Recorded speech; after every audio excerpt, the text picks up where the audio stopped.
Lawyers of Reddit. What is the most I rest my case moment you ever witnessed? Story 1. Wasn't my case, but in criminal docket court one morning, the accused wore a pair of very unique custom-made red cowboy boots. Stolen from the house he was accused of robbing. Wore them. To court. To plead not guilty. The prosecutor was laughing. Story 2. I was in an accident a few years ago. Other guy's fault. He got a ticket for unsafe left turn, and I got a ticket because I wasn't wearing my seatbelt. In the section on the ticket, the cop inadvertently wrote, "Did wear seatbelt while operating motor vehicle." When I got to court, the judge asked how I wanted to plead. I asked the judge if I could ask a question first, and he said, "Sure." I stated, "The ticket says I did wear my seatbelt while operating motor vehicle, and if that's the case, I want to plead guilty." The judge looks down at the ticket and looks back at me and says, "Case dismissed. Have a good day." I did. Story 3. I'm not a lawyer, but a friend's sister went to court over a moving violation. She's an engine tuner and had built herself a beautiful first-gen Mitsubishi Eclipse with 6,700 horsepower at the wheels. This car, inevitably, attracted the attention of the local law enforcement, who pulled her over with no fewer than 8 cruisers after some slightly aggressive acceleration around a left turn. During cross-examination, she asked the officer who'd made the call why exactly she had been pulled over. "I heard the engine revving, and I saw you spinning the tires and sliding around the corner." "To be clear, officer, which tires were spinning?" "The rear tires." "So I was spinning the rear tires and it was the back end that swung out?" "Yes, ma'am, that's correct." "And you're sure that's what you saw?" "Clear as day, ma'am. The light turned green, you stepped on the gas, and the rear tires broke loose under power." "The rear tires broke loose under power? There's no doubt in your mind that's exactly what happened." "None at all. Your Honor, this officer is either lying or hallucinating. My car is front-wheel drive." Story 4. I used to work in baby daddy court as a caseworker. This guy kept telling me, the mother of the child, anyone who would listen, the baby wasn't his. When they went before the judge confirmed through DNA testing that he wasn't the dad. Dude turned around and took off his jacket. His shirt said, "Not the father." Edit. The guy kept telling me, the mother of the child, and anyone who would listen. My bad. Story 5. Just a short one. Denmark's constitution states that you are to be held before a judge within 24 hours of your arrest. No exceptions. Christmas Day, we bring a man before the judge, and the whole case took like 2 minutes from we entered the court. Prosecutor. Your Honor, the man before you has an entry ban from Denmark, yet here he is. I have no further allegations. Edit. I can see that some people are confused, so I'll take a minute to clear out some of it. I don't get it? The accused is not allowed to be in Denmark. The accused is sitting in a Danish courtroom, making it a very hard case for him to deny that he is, in fact, violating his entry ban. Why is it important that it's Christmas? It's implicit that none of us wanted to be in court for longer than absolute necessary, since we had better places to be. How do you get banned from Denmark? It helps if you're a non-EU citizen and commit a crime that gives more than 4 years in prison. I don't know what this man was banned for in particular. There's plenty of people getting banned, but it is a bit complicated. Not just because of international laws, but because we don't really have hard borders. It's more of a speed bump. What if the 24-hour rule is broken? Time for a classic law term. It depends. If a Danish citizen does a petty crime, there's a possibility he's just sent home. We do that with drunks, fights, junkies, etc. You don't just let a foreigner go, because how would you ever find him again? I remember a case where one of our big international oil tankers was attacked by pirates outside the coast of Somalia. The pirates were caught and held captive on board for 12 days and taken to the police as soon as the ship was in harbor. All the pirates had to be paid a compensation because they were not held before a judge, called in via Skype, within 24 hours. I hope that helped clear out some of the confusion. Story 6. This may not apply, but there is a Judge Judy episode where a high school girl is suing 2 boys from her school for taking her backpack and stealing various valuables out of it. And something like the following conversation happened. Judge Judy. And what was taken from your backpack?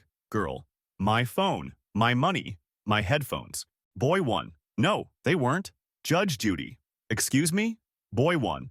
There weren't any headphones in the backpack. Story 7. My wife and not me. And it was during sentencing. Mr. Defendant, local gang boss, you stated you are not and have never been in a gang. That's correct. Do you have any tattoos?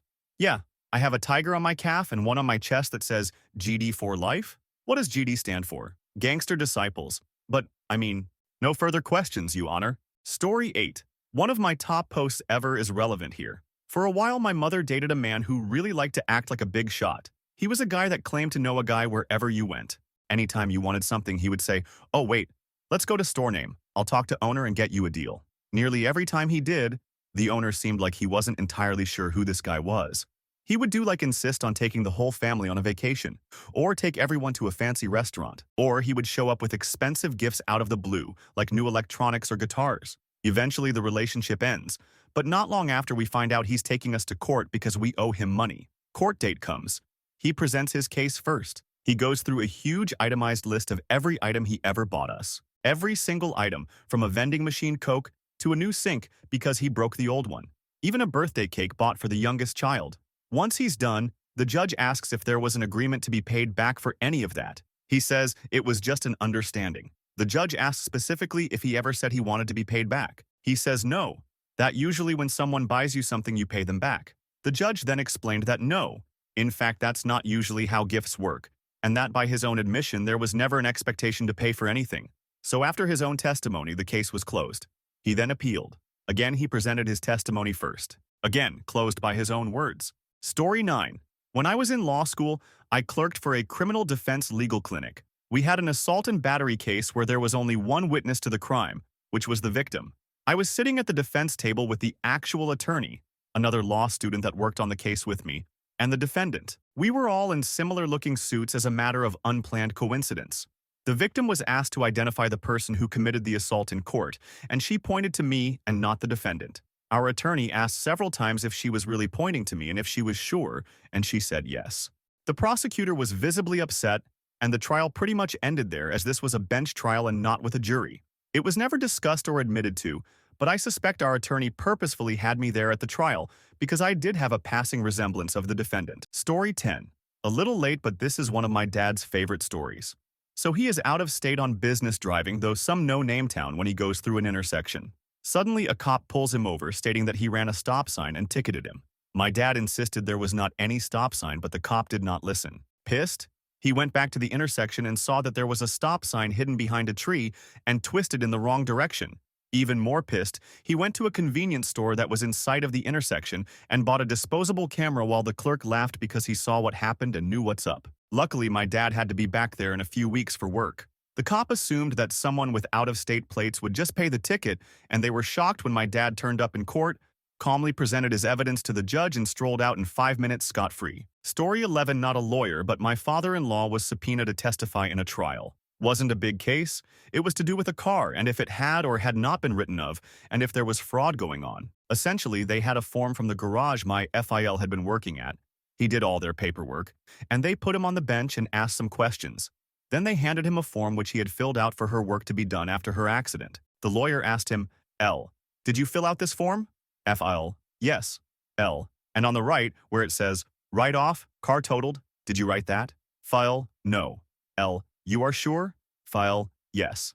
L, is it possible you wrote that and forgot? File, no. L, how do you know you didn't write that and simply don't remember? File, I always write in all caps like the majority of this form. That is not written in caps, so I know I didn't write it. I am told the lawyer's face dropped and the case was dismissed. My FIL said this after, he was a bad lawyer. You never ask a question that you don't already know the answer to. Story 12. Kind of applies, I'd suppose. I practice mostly criminal defense. I, fairly recently, had a client who, after pleading guilty to a theft charge, contested the amount of restitution owed. Essentially, the client said, I stole some stuff, but I didn't steal all of that stuff. The victim had to come to court to prove the value of the things he alleged were stolen.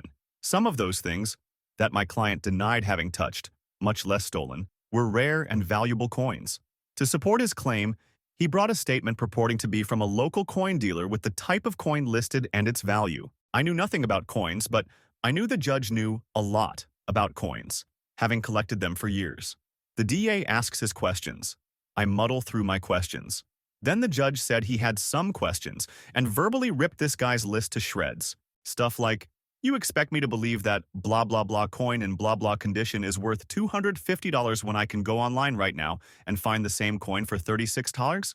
I just sat back like Vincent LaGuardia Gambini while Mona Lisa Vito was being voir dired. It was wonderful to watch. Story 13. Not a lawyer, but I read about this. 2 guys were being tried for robbing a gas station. A customer who saw the robbery was now on the witness stand. The prosecutor asked him to describe what he saw. He said that he saw 2 guys robbing the store, and then running out, and one of them bumped into him. Then the prosecutor looked at the two perps and said, "Are those two men in the courtroom today?" At which point, the two idiots raised their hands. Case closed. Edit. Grammar. Story 14 was on a jury. Defendant attempted to rob a tip jar from a barista, and the barista fought back. He ran, and she tossed the empty jar towards him. Defendant claims that he was hit on the head and injured by the metal tip jar. Even though we'd already watched the video, and I already caught this detail, the prosecutor asked to play the video of the robbery again. And then she says, how could the barista had hit him in the front of the head when she was throwing it from behind, and he's wearing a hat? She was so annoyed she had to point that out, I almost laughed. Story 15. Not so much a rest my case moment, but a memorable one. There was a deposition of a witness and a room full of attorneys. Witness is asked if he knows or has spoken with any of the addicts in the room before the deposition. Witness responds he knows Addie X, because sometimes they go to the same parties and snort coke together. Needless to say, Addie X had an immediate meltdown. A good transcript to keep. Story 16. Not a lawyer, but I once got stopped by a cop for a fix-it ticket. Basically, you have to fix a broken taillight and get a cop to sign the ticket, or pay the fine. That night, my car was totaled by a drunk driver who ran off the road and hit it at high speed. Can't fix a taillight if you don't have the car anymore, so I wound up going in on my court date to contest the ticket. Say, sorry, I couldn't get the light fixed and don't think I should have to pay. The judge gives me this look like, what's your excuse? Then I hand over the police report papers and briefly explain about the wreck. I didn't have to pay. Story 17. I have two. One my own, and one someone else's. In mine, my client was accused of not leaving this woman alone when she wanted no contact with him. He swore that they were dating, and she'd call the police when she got mad. She swore she wanted nothing to do with him. She had a photo on her phone of him sitting on her porch to prove that he'd come around without her consent. I asked permission from the judge to look at the photos before and after to get context. Lo and behold, she had hundreds of photos of him, eating dinner with her, sitting on her couch, wearing her undergarments. It was glorious. In the other, a colleague was questioning a police officer about a consensual encounter with a defendant. Officer claimed that he in no way intimidated the client and that the client was free to walk away at any point. My colleague said, "Officer, you think based on what you said and how you acted that any person in this room under those circumstances would feel like they could walk away?" The officer said yes, and the full courtroom audience started laughing. Story 18. During my divorce, my ex was on the stand lying her off about how she was totally not using drugs and having an affair with our underage child present in the home. Her lover was outside because my attorney subpoenaed him and he had to be there. My attorney grilled him, and what he said contradicted what my ex was saying at least a dozen times. Then my attorney put her back on the stand and made her admit every single lie she told the judge. Her closing argument was basically that mom is a liar and has zero credibility. I was awarded primary custody of our child, the house, child support, and her druggy boyfriend is not allowed within 500 yards of the child. That was pretty. Story 19. A friend told me this story. He's not a lawyer but was job shadowing or something and was in court for the day. Anyway, one of the cases was a girl contesting a stop sign violation. The prosecutor asked how long she was stopped at the stop sign, and the girl responds 40-50 seconds. The prosecutor asks her to look at the clock in the courtroom and proceeds to stay silent for the next 30 seconds, which is a really long time. Once the 30 seconds is up, the prosecutor looks back at her and says, "Were you really stopped 40-50 seconds?" And the girl was basically silent. I'm pretty sure she was found guilty. Story 20. Not a lawyer, but a witness. I was called to testify in an assault case when I was a high school teenager. I had witnessed an altercation between two kids where one had been sucker punched by another, resulting in a broken orbital bone. I was asked to testify whether the kid who was assaulted instigated the fight in any way. I stated that the attack was basically unprovoked, as a group of us had just been hanging out on school grounds catching up when the attack occurred. After I testified, the lawyer for the defense got up and asked a few questions. L. What were you doing hanging out on school grounds during the summer? Me. We were hanging around catching up with friends from my town because I hadn't seen a lot of them over the last several months. L. Why is that? Me. I've been away from home in insert neighboring state for school the last 9 months. L. Is that some kind of detention facility? Me. No, it's a college preparatory seminary. I'm studying to be a priest. L. No further questions. Story 21. Obligatory. I'm not a lawyer, but this happened to my wife in small claims court. Background. We lived in a small coastal town in the mid-1990s. She was attending the local community college, which was located on a steep hill.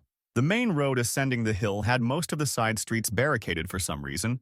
One day as she was driving up the hill to classes, she happened to be behind an older man in a small truck. The man attempted to turn onto a side street, but found it barricaded, so he put the truck in reverse and backed into my wife. My wife said the man was apologetic as they exchanged information, and gave her his phone number so they could work out how he would pay for the damage. When we called the number he gave, his wife answered and began to berate my wife, telling her that it was her fault and that we were going to have to pay. No way. Small claims court is the answer. Our day in court arrived and things looked pretty bad for us since it was our word against his, and rear-end accidents are usually considered to be the trailing driver's fault. Before making his ruling, however, the judge decided to skim the paperwork one last time. A slight chuckle emitted from the judge, and he asked the man if he remembered filling out the accident report.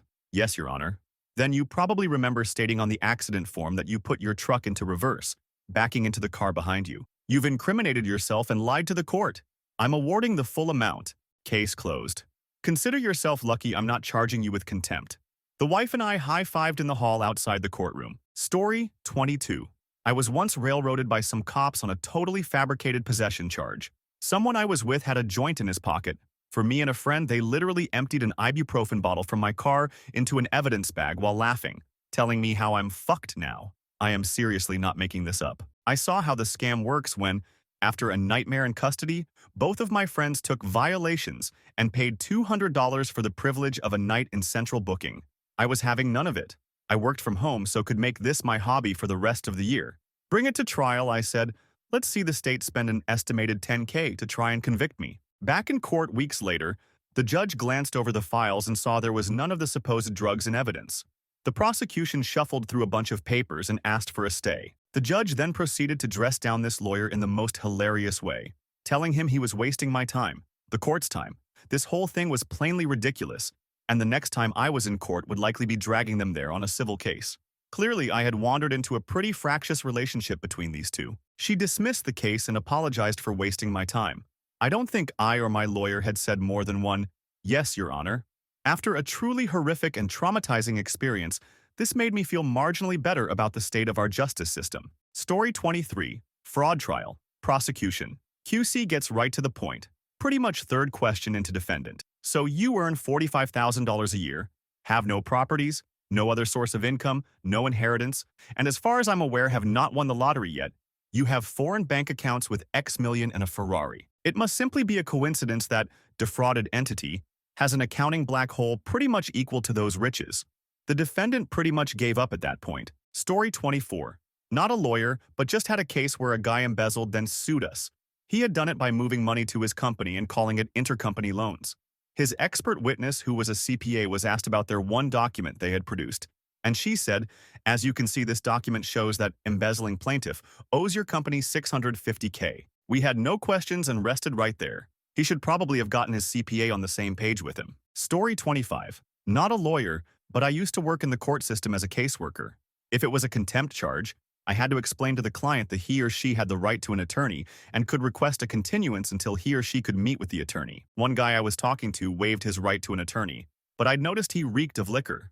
I asked him if he'd been drinking and he said no. I asked him again if he wanted a continuance because I knew the last thing he needed was to go before a judge in his state. He said no, that he wanted to get it over with. This is his conversation with the judge guy.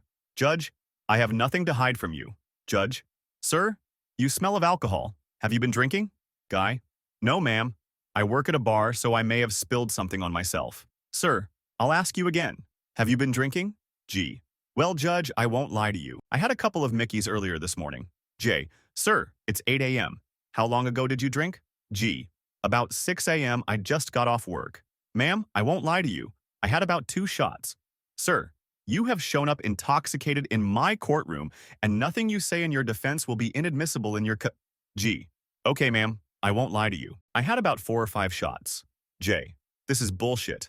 Lock him in the tank for contempt of court. 3 days for each time he didn't lie to me." The guy stared at me when he was being arrested. I just shrugged my shoulders. Story 26.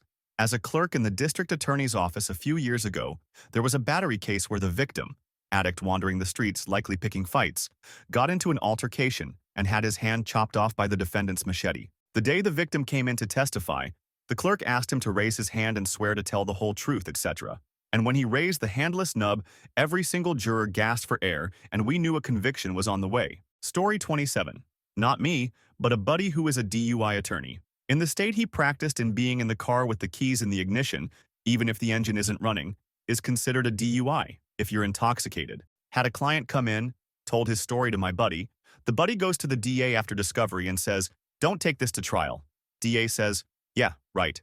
In court, he gets the state trooper who made the arrest up on the stand, and the trooper says under oath, "I saw with my own two eyes that the keys were in the ignition." Buddy gives the cop several tries to walk it back, then has it read into the record that the car was a Prius. Boom. Instant dismissal, and the stoddy got into some trouble. Story 28. Was hired late one day in a traffic case set for jury trial the following morning. Usually the court will say no worries and reset the case to give you time to prepare. I showed up expecting just this. When I told the judge I'd just been hired less than 24 hours ago, she announced aloud in court, and in front of the jury panel, that my client knew what she did, and we were going to have this trial right now. I looked at the prosecutor, expecting him to agree that we should reset for a future date. But he was afraid of the judge, and not a very good prosecutor anyway, so he just shrugged. I got mad and said, "Okay, then let's pick this jury." I hadn't even seen the police report yet. I only knew my client was accused of passing a stopped school bus on the right side shoulder, which is about as dangerous a move as you can do and not end up in jail. Shitty prosecutor calls two police witnesses who say they saw the car pass the bus improperly. The prosecution rests. I waited until the police left to resume their duties. When the judge looked at me to see if I wanted to call any witnesses, I said, "I'm going to need the court to direct a verdict of not guilty from the jury." This angry judge was losing her cool. "What are you talking about, counsel?" "Judge, we've just heard from two witnesses about someone passing a school bus, but neither one of them indicated that my client was anywhere near there." The prosecutor had made a rookie mistake, forgot to check in-court ID off his list twice. The judge sighed. She had bullied me into this horseshit trial, a total denial of my client's Sixth Amendment right to counsel, and had prejudiced the jury with her "she knows what she did" remark, and had wasted a couple thousand taxpayer dollars in doing it. The court directs the jury to return a verdict of not guilty. I didn't even wait for them to do it. I grabbed my client by the arm and got out of there fast, pausing to wink at the jury on the way out the door. Someone who had watched the entire thing from the gallery followed me out to the parking lot and hired me for a serious felony on the spot. I've appeared in front of that judge dozens of times since then, and she has not fucked with me once. I'm still waiting for my chance to move for a bad court thingy. Story 29. I watched a judge question a person in small claims court about a variety of things having to do with paperwork, guarantees, warranties, photos, etc., and the lack thereof to support the claim. At the end, he proceeded to rant on this guy for a full 5 minutes on how he, Planet FF, had wasted everyone's time, one by one ticking off the failures, and then told him he, Plantif, had better hope he never appears in this courtroom again or be held in contempt. The entire room was spellbound. It was better than any TV show. Story 30. My mum was a personal injury solicitor, and she was basically trying to prove that the car that hit her client and caused life-changing injuries, brain damage, belonged to X. X at first pretends not to live where he does. Then the car is found abandoned, all wiped down. The trail seems to end. Then, my mum has a hunch and checks X's Facebook. He had a public profile, and his profile picture was his standing next to the car in question. She screenshots them and sends them to the opposing counsel with a slightly more politely worded, "Your client's a dumb." She's retired now, but she considers it to be one of the most satisfying moments of her career. Needless to say, she won the case, and her client got a £1 million settlement and is now living in Spain. All for the want of a simple privacy setting and a touch of common sense. Story 31. I once got out of a noise violation ticket. I was driving around and had my music in my car up. Cop pulls me over, gives me a ticket for the noise violation. It wasn't even that loud. You couldn't really hear it from outside the vehicle, but my windows were down, so go to court about it. My defense was, if the ice cream man can drive around blaring that creepy music, I can listen to my radio. Judge tried to keep a straight face, but I got out of the ticket. Story 32. I kind of have the opposite of this. I had court last Tuesday as we were evicting our horrible tenants. I prepared for weeks. I compiled hundreds of papers showing that they were perpetually late, that we always fixed any issues in a timely manner, that they got super pissed when we told them we weren't renewing their lease, etc. I copied every message we had ever sent to each other, made bullet points, and numbered them for the judge to see. I typed what I wanted to say and practiced it. I was ready to be a lawyer and defend anything they may have said against me. When it was our turn, the judge asked me exactly one question. Have the tenants paid the rent? I said, no. And that was it. All of my preparation for nothing. Story 33. This was during a deposition rather than a trial, but was so devastating the plaintiff later voluntarily dismissed its lawsuit. The plaintiff sued for damages after my client terminated its distributorship. The contract had a 30-day notice provision tied to for-cause terminations and a 60-day notice provision for terminations for any reason. My client terminated for cause, which triggered a cure right because my client really wanted to keep the relationship with the plaintiff. The plaintiff had breached the contract, which required exclusivity by beginning to carry a competing line. The plaintiff's expert report calculated the plaintiff's damages as around $5 million for lost sales projected into the future for 4 or 5 years. Right before the deposition of the plaintiff's expert, I found an obscure state Supreme Court case in my jurisdiction, which is the best authority you can have, that said that where a contract had a 60-day termination provision for any reason, it was essentially a revolving 60-day contract that continually renewed until it was terminated, which meant under the court's reasoning, future damages were always capped that 60-day period if there was a breach of contract. This case was obscure because West, the dominant legal publisher, had not properly indexed this case as an annotation under the proper statute or in the digest system, which is where you would do the bulk of your research. I found the case while I was looking at another issue in another case.